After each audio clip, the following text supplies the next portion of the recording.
Hello guys, welcome back to my YouTube channel, DotNet-Dev-Journey with Jacob. In my previous video, I, s- excuse me, I spoke about email validation and I showed us, some simple ways on how to go about it. And I also corrected the email validation bug in my simple banking system application. And today I'm going to be discussing the topic testing and unit testing to be precise. Though there are various forms of testing, but the one I've learned at the moment is unit. At the moment, the only one I know about that I've studied that I've used is the X unit testing. And I'm going to be showing us how to do that using my simple banking system project. But before we dive into it, what does unit testing mean? For instance, if a car is being manufactured, the car needs to go on testing. It needs to be tested. Every component, every function, every feature of the car needs to be tested for the car to be certified as a fully functional car.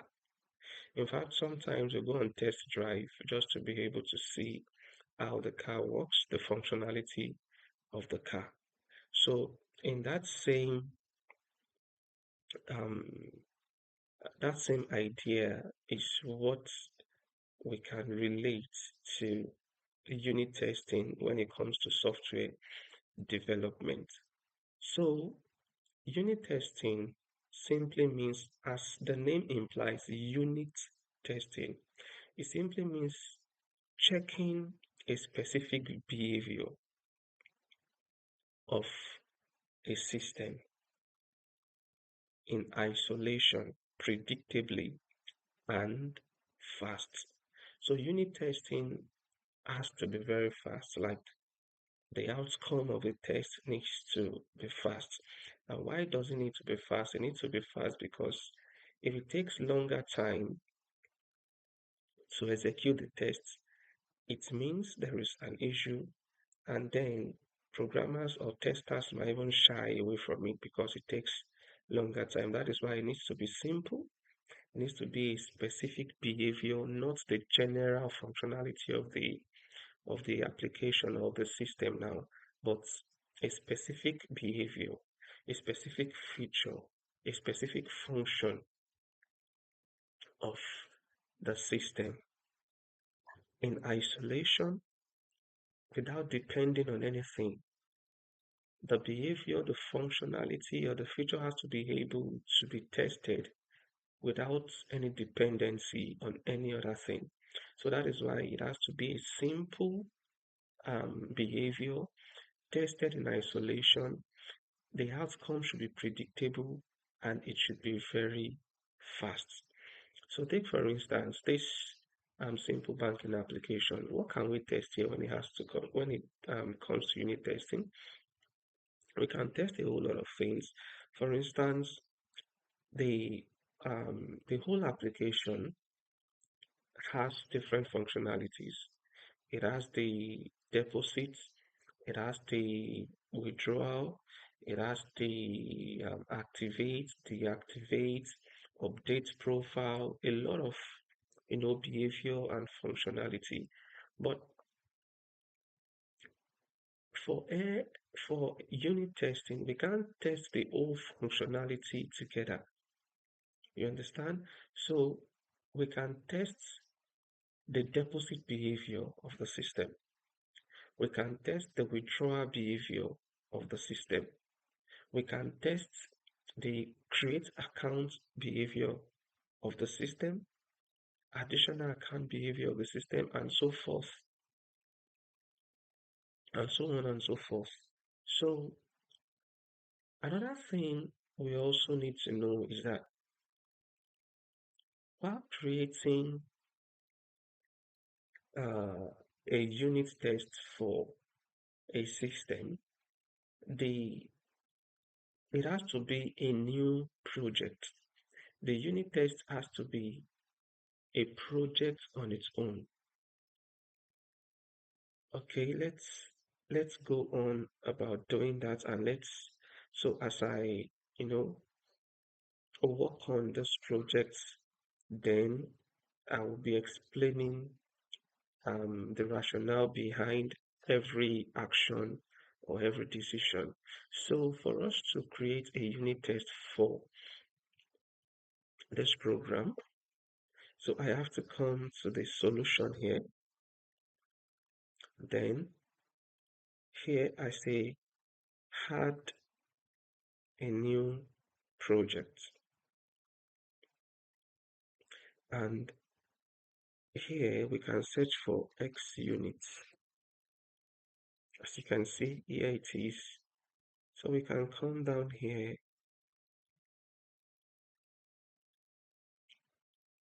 and next,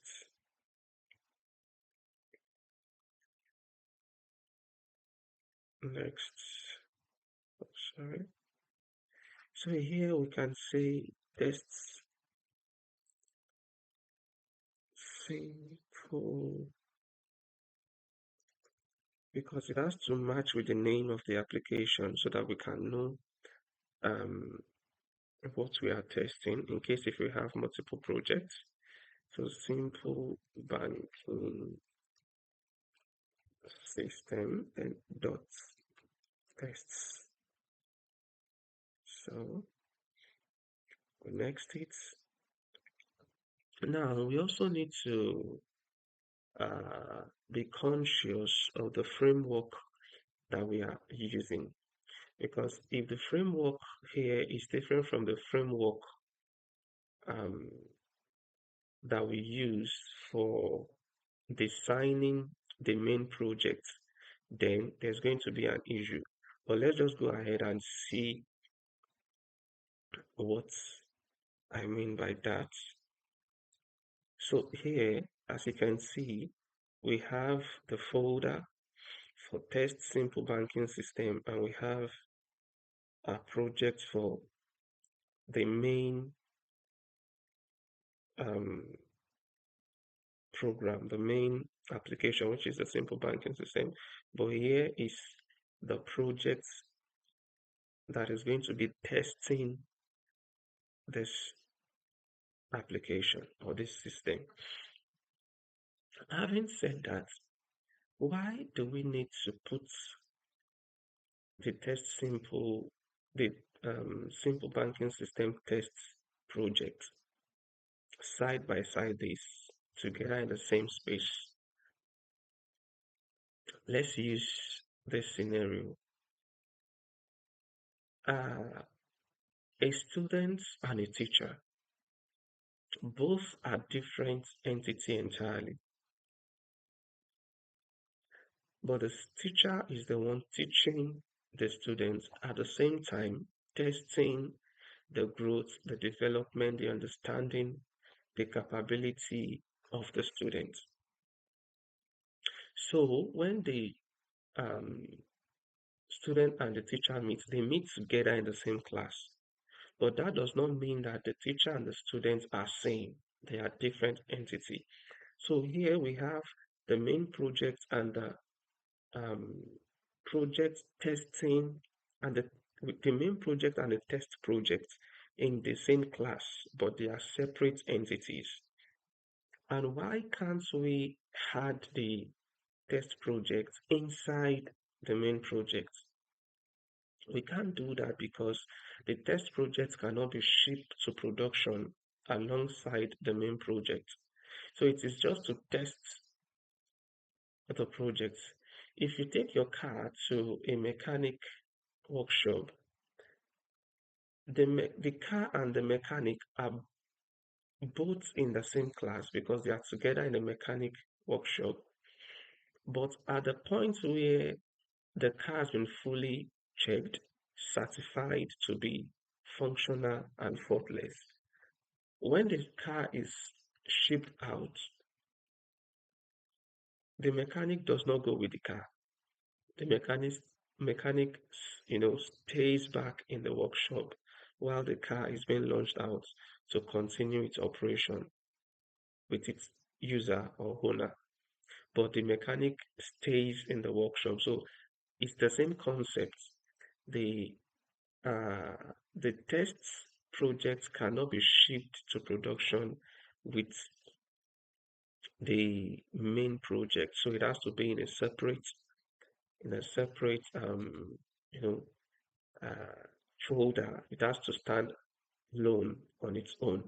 But as you can see, what can we do here? There is more we need to do about this because there is need to reference these projects in this test project so that we can be able to have access to all the, you know, the public classes, the functions, the method in the main project. Without referencing the main project inside this test project, there's no way we can have access to it. And what do we mean by access?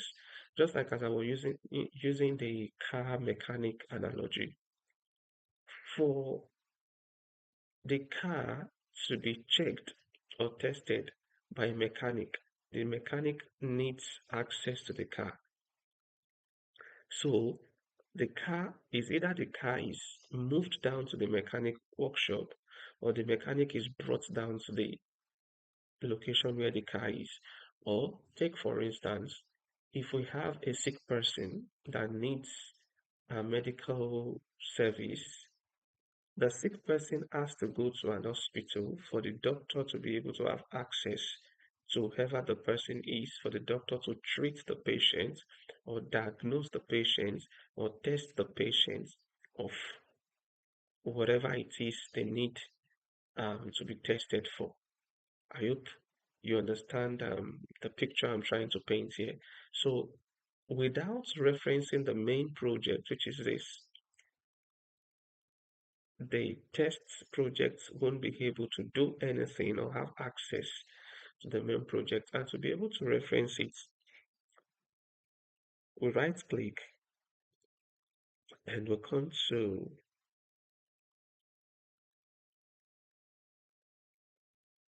excuse me please.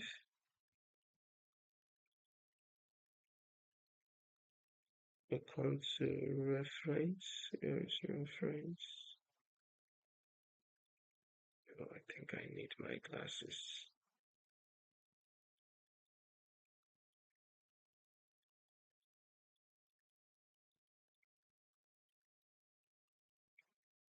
Okay, project reference. So here, as you can see, we have the simple backend system here, which is the main project. Then we click OK. But what's going on? We can see this warning sign here. It means there is a warning. And how can we fix this? One major thing that causes this warning is it could be the uh, the version. Like I was saying, for let's come here and see. Let's go to the properties.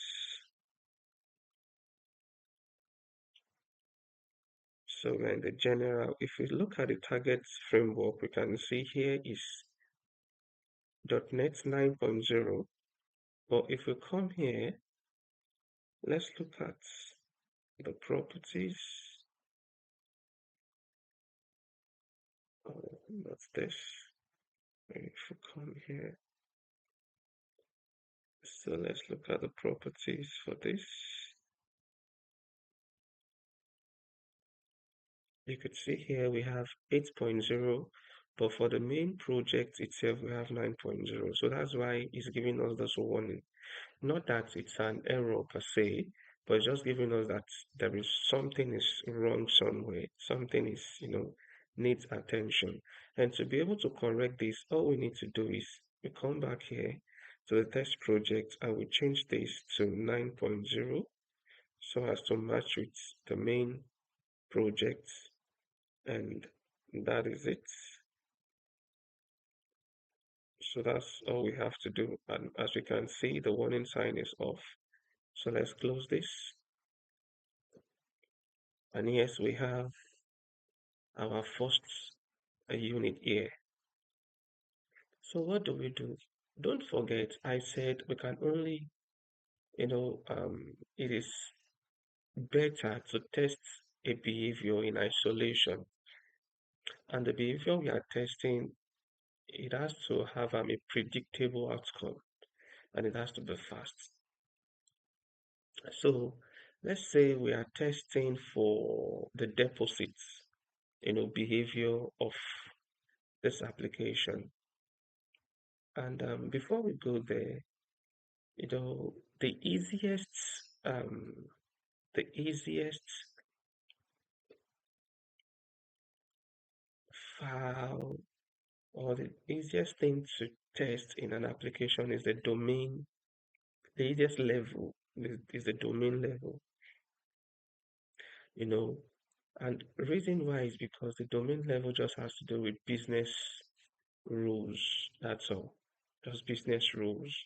It has no complexities like maybe the service level, which is the application level. So the model level is just, testing the entities and the business rules in it, and that's it.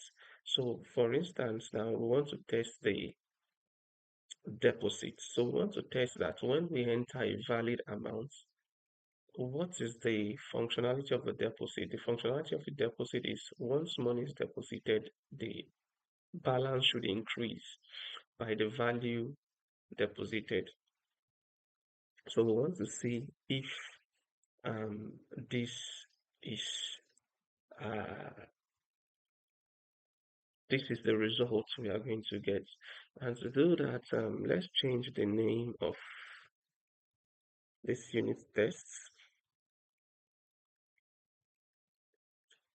I'd like us to change this name. So let's say deposit,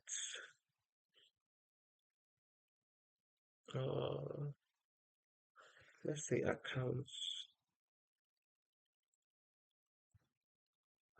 test.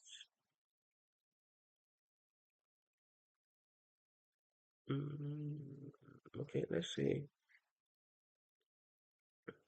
accounts test.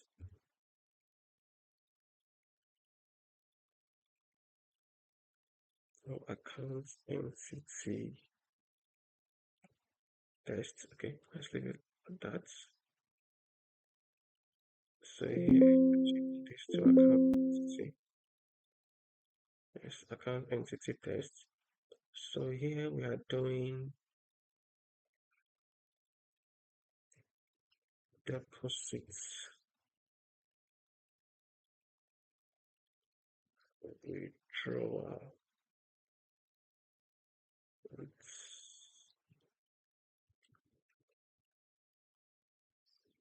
withdrawal. Okay, deposit and withdrawal. Let's use deposit and withdrawal here.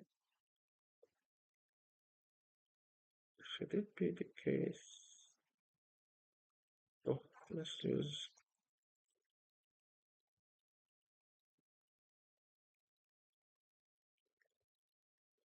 valid deposits should increase balance. Okay, let's do this. So while writing a test, there is something called the three A's. So we have the arrange, We have the arrange, we have the act, which is the action, and we have the assert. So this means um, gathering all that is needed, which is resources, whatever is needed, whatever declaration needs to be done, whatever variable is needed uh, to carry out the function. So the act means uh, the command or function to be executed, and the assert means um, the test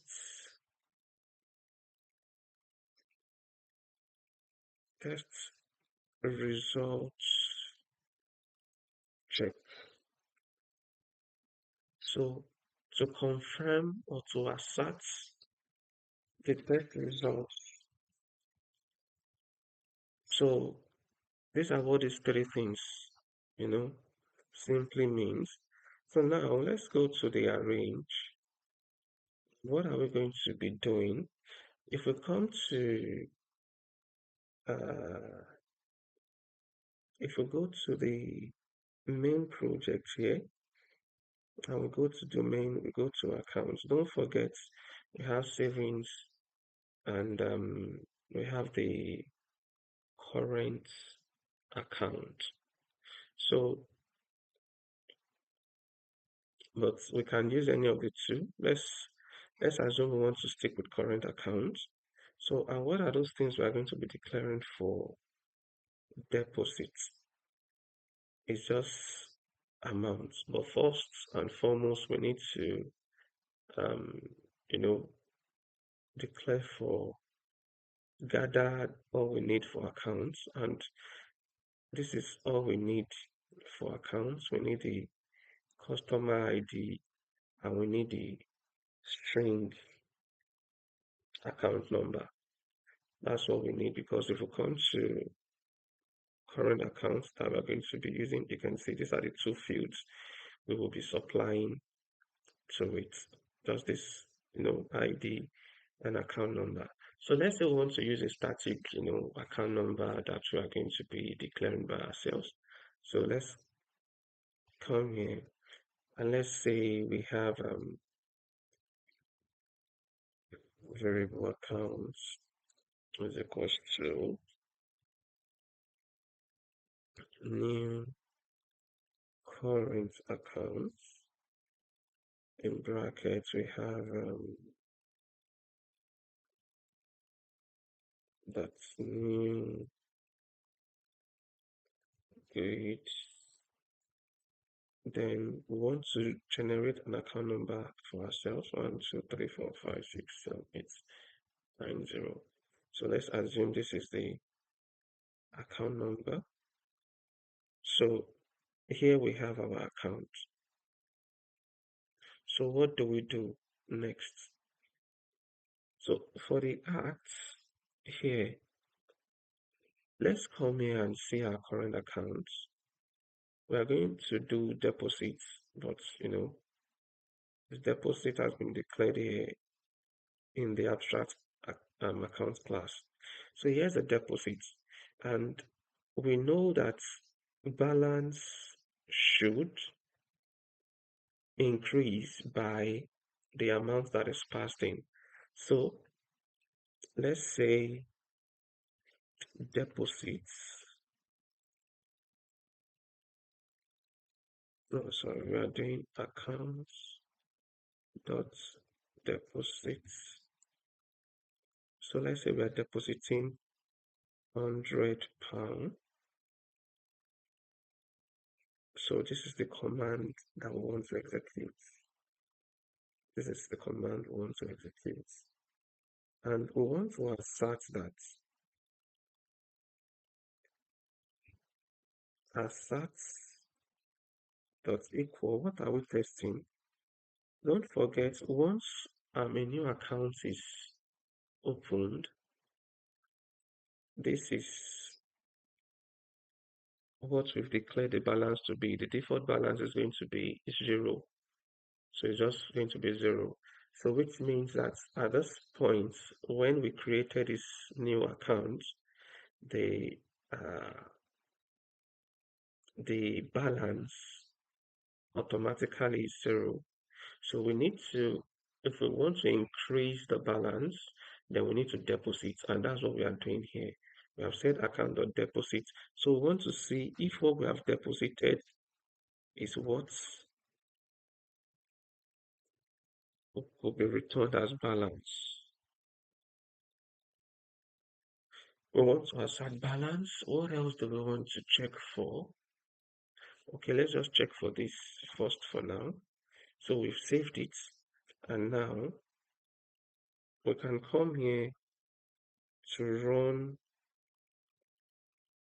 it. As you can see, run tests. So let's run the tests. I'm moving this up a little bit. So let's run the test and see what the output will be. It's the first time it's going to run, that's why it's taking this long. So we can see that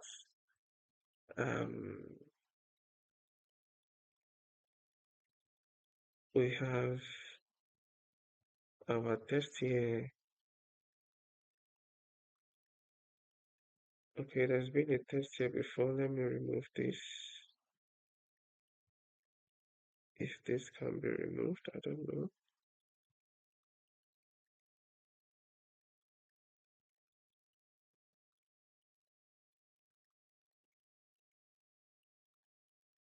Okay, let's go to the one we are looking at.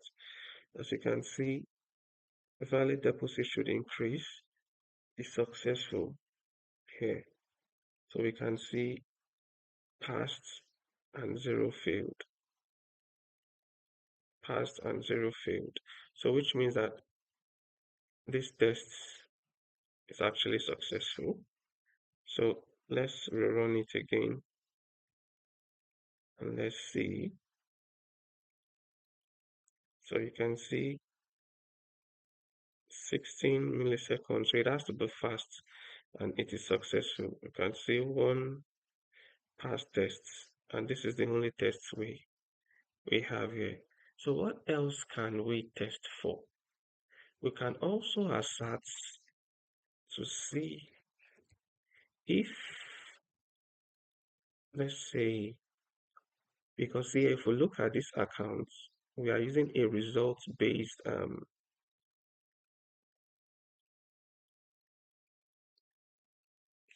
result object to to send back our feedback, to send back our message, to communicate whether we have a failed action or a successful action. So here our function, our deposit function, is returning a result. So let's come here and let's say the results is equals to this, and we can assert that, okay, before we do the balance, let's say, is the result even successful? So we can say assert dot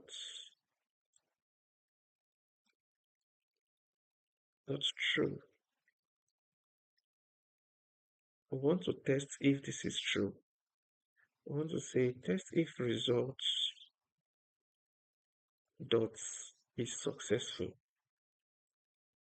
because we can only return our results can be either fail or it can either fail or succeed.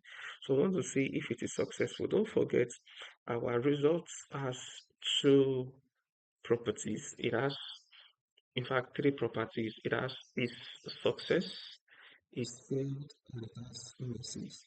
So in case of forgotten, let's come back here around last so that we can see what I mean by that. So this is our result. These are the properties we have. We have is success, is failure, and message. So per time, our result either carries bold success and a message.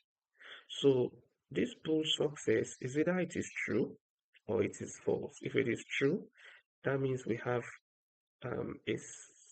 our result succeeds. If we have false, that means our results failed. I hope you can understand. You see, false message. So false here failure, for true is success. So now let's go back to our test. We are saying its results successful. We want to see this. Then what else do we want to see? Yeah, we can check this too, and let's look at it. Let's save and let's run.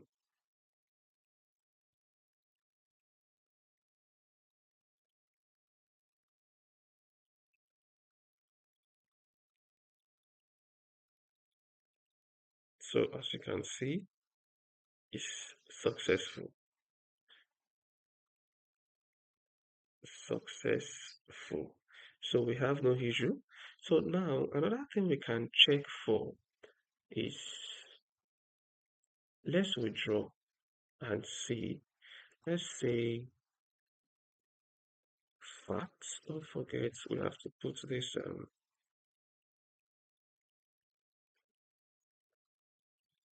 neat and we're writing another test. We are saying public void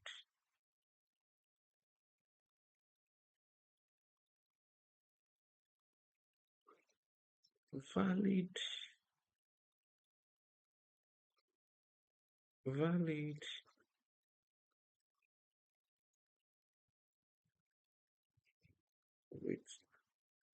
withdrawal should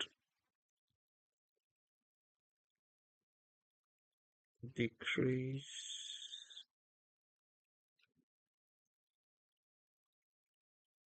balance. So here's what we want to check for. That if we let's just copy all that we have here and then we edit. So we have the same current account. So now let's say we are depositing 200. This should be sorry, this should be part of our range. This should be part of our range. So here we want to say account dot withdraw 100. So here's what we want to do. We want to say assert true result is successful, that this function is successful. Then we want to say assert the balance now should be £100. So but we can comment out this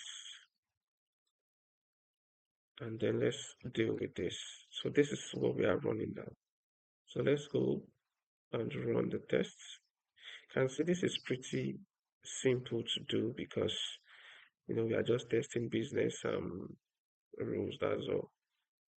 Nothing complex, nothing much, just business rules. So and there's one thing called TDD, test driven design. So it means even before um you even start writing your code before you start designing your program for the main program, just like I did here before testing. So the concept of TDD is that you first write the tests before you start to design. And what does that stand to achieve? It helps us to achieve the domain, the entities that we need to create, the properties we need to work with, and what is expected, like the results, what is expected of it. So, for instance, now that we are writing the test for deposit, we know, okay, for us to be able to deposit, we need an account. Then for us to have an account, we need some properties, like we need the account number and some other properties. Then that account needs to be able to deposit. That account needs to be able to withdraw. So that is how these things are being formed before we now go into coding proper. So instead of writing code first, then testing later.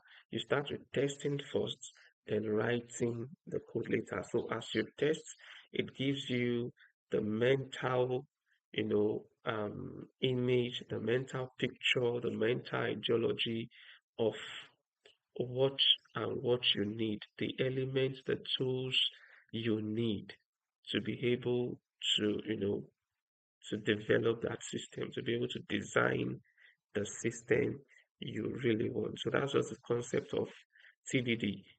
Test first before code, not code first before test. I hope you grab that. So just know that TDD is all about testing first before code, not code first and test later, but test first, then code later. So we can see that this test tool is successful. So here it means that after we deposited £200 here and we made a withdrawal of £100, this withdrawal is it succeeded, and we have the balance of 100, because when we withdrew 100 from 200, what will be left is 100. So uh, let's say this is equal 50, and let's see what. So what we are saying that after withdrawing 100 from 200, let's test if the result is 50. But we know the result is not 50. So let's do that so that we can see. Okay, let's just think here, repeat the last run. Let's see. You see it failed this time because it is supposed to give me the exact 5-notch run. That's not what I'm looking for. It's supposed to give me the exact. Okay. Here we can see the actual balance is 100. But let's look at the stack trace. Simple.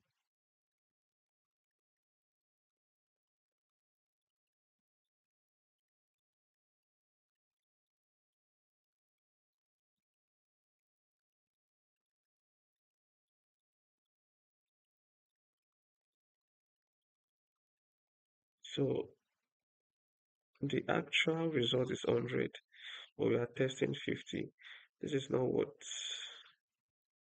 I'm actually looking for. But yes, for the brought out.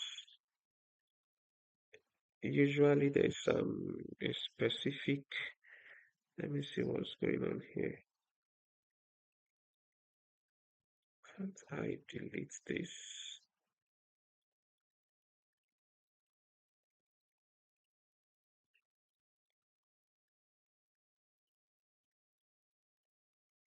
It's not firing.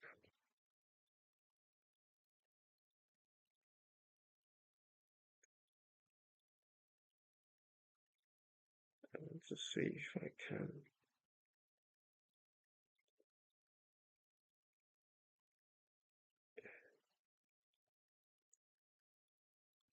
I need to delete this. Okay. Let me come here. And let's use this and see.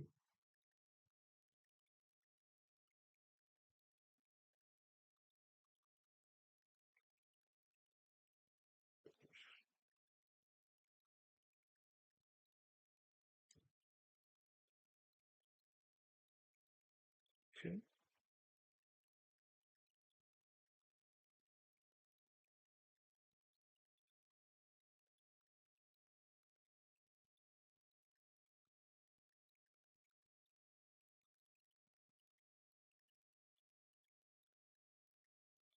I'm just playing around some things, trying to see if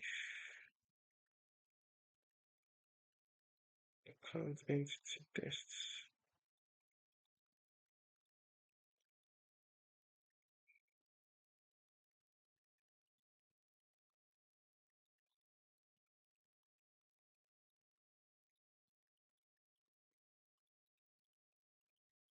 failed.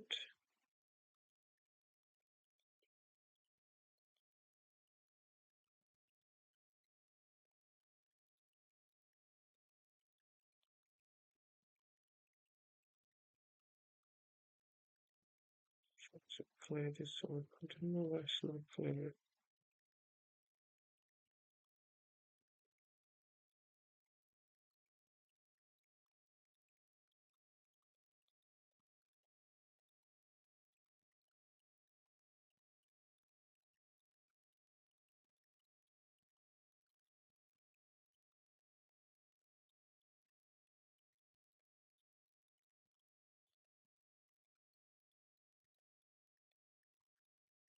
Let's see.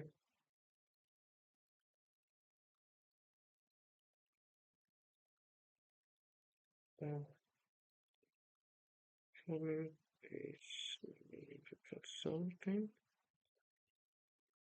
Something's off here. Standard tests. Okay.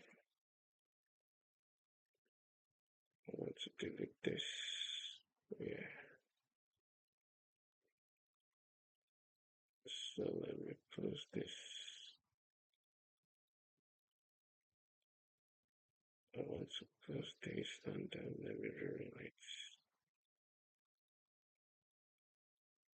Simple banking system. Okay. So for example, if you're wondering that maybe you're using I don't know and you see that you don't have unit tests, X unit test on your project, you can easily install the package on your CMD. You can just do .NET install package X units and then it comes up. So if you want to see it on your Explorer, you can just Google it. I think there is something you need to also download for that as well. Okay, I think should be somewhere here. I Googled it here. So you can do this will make you see it in your Explorer. So yeah, just do this. You can Google it, follow the instruction, but I have it already on my Visual Studio. So there was no need for me to download it, like to download or install the package on my system. Okay, yeah. So I think I've gotten rid of that. So yes, let's rerun this and let's see what I just want to see the actual message that I will get here. So duration outcome one failed, but it's not telling me why. Okay, I need to expand it. Let's see. As you can see, failure values differ. Expected 50 because that's the 50 we are testing, but the actual balance is 100. So you can see that is how to write simple tests like this one. So yeah, what else can we look at? Okay, let's test to see that an invalid amount should not go through. So let's come here. Let's copy this.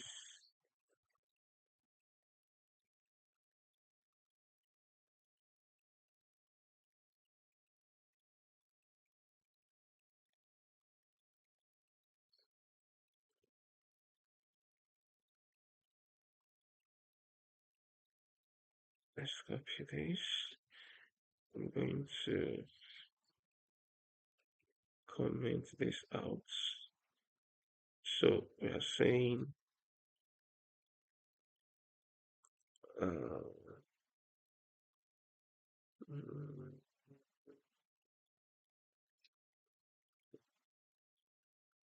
invalid withdrawal amount. Okay, let's say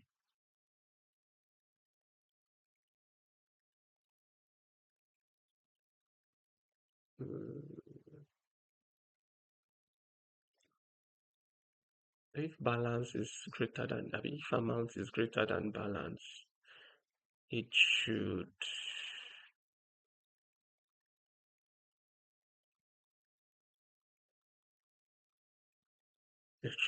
return insufficient balance.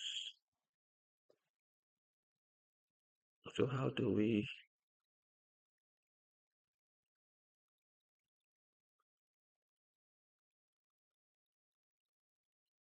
uh,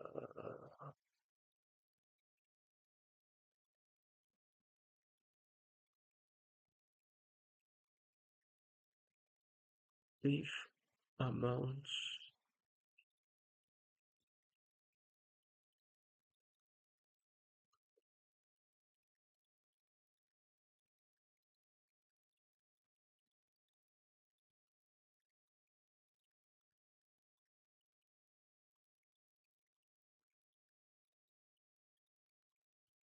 um,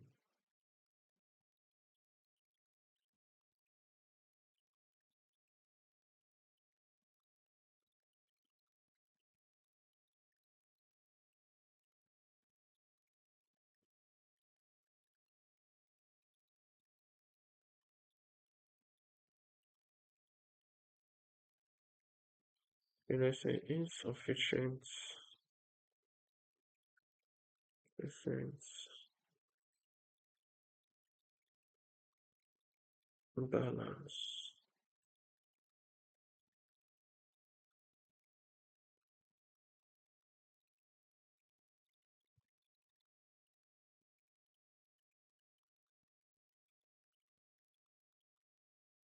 Mhm.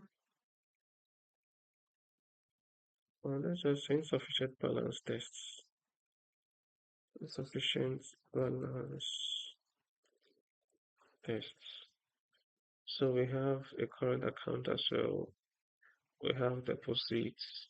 Okay, we are saying withdraw 250 pounds. So we are saying withdraw 250 pounds. So we want to see if assert true is failed because it has to fail. Is failure. So that means it is not successful based on the result type, the result and return type you're using. So now we are having assert dot equal, the balance should still remain 200 because what happens is if we want to withdraw 250 from 200, number one, that command would not go through, it's going to fail, and it does not change the balance. The balance remains 200. You understand? So if you go to an ATM now and you have £100 and you're trying to withdraw £200, it will tell you insufficient balance, but it does not change the balance, the £100 balance that you have there before. So another thing we want to check for is we want to check for the message that is returned. So we want to say, we want to check if the message returned is insufficient balance. And we are saying results dot message. So I want to check if the result dot message is equal to insufficient balance. So let's go here and see. Oh, insufficient funds. That's all we have here. So let me change that. Insufficient funds. So don't forget the definition of unit test that I gave. I said testing a behavior of a system, a particular behavior, or checking a small portion of a behavior or a specific behavior of a system in isolation, um, having an expected outcome and fast. It should be fast. So in isolation, predetermined outcome and it should be fast. So that's just the you know the major points focus of unit tests. So it has to be a specific behavior. It has to be done in isolation. One needs to have expected results, expected outcome, and it needs to go fast. So here we are testing if it fails and if we get this message and if the balance remain unchanged. So let's run the code and see what we will have.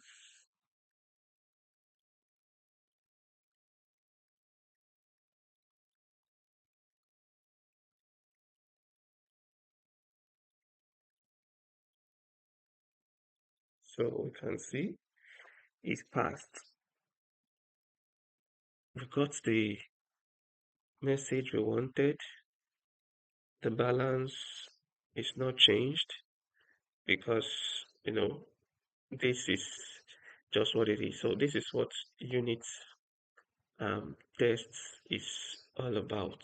So I'm going to be doing a lot of tests, so I just want to show you how it's done, how it works. So for instance, if we want to do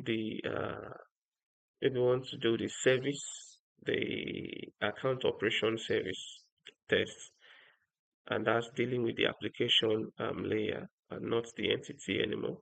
So if we want to be dealing with the application layer,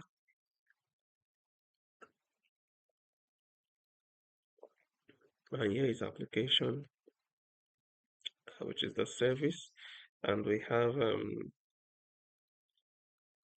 this is the account operation service, which has to do with deposits and withdrawal. Though we've tested the deposit, the withdrawal from the domain level, but now if we want to test the service layer now.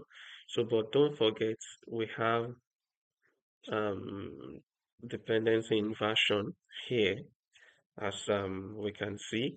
So we have this service, this particular service is dependent on two repositories, the account repository, the transaction repository. So one thing we can do is for this, I need to also create uh, fake repos.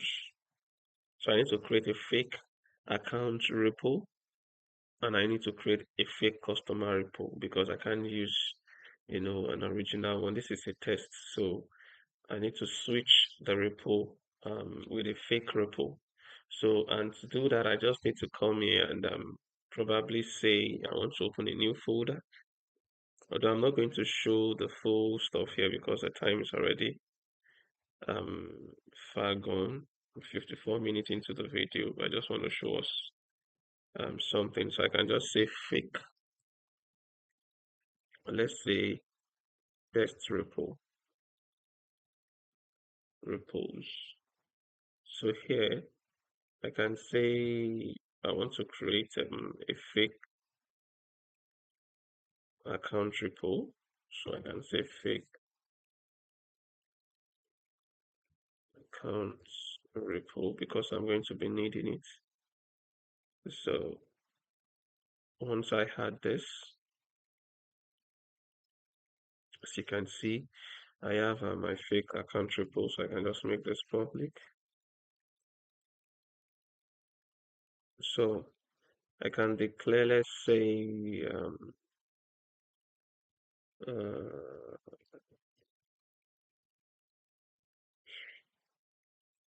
I can say private uh, accounts.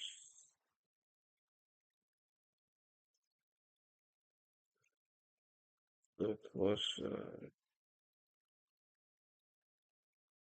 this. Oh, sorry. It should be list of accounts, private lists,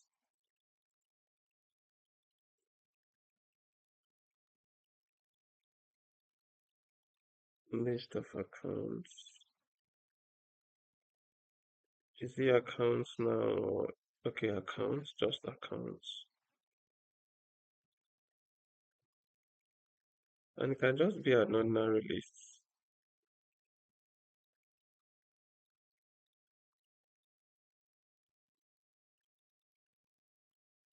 Accounts.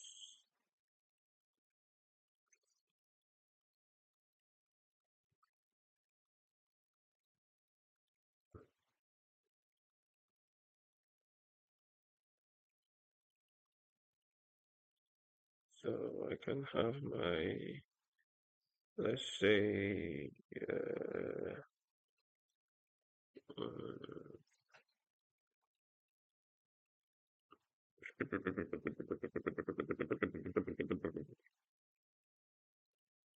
so I can say public void add.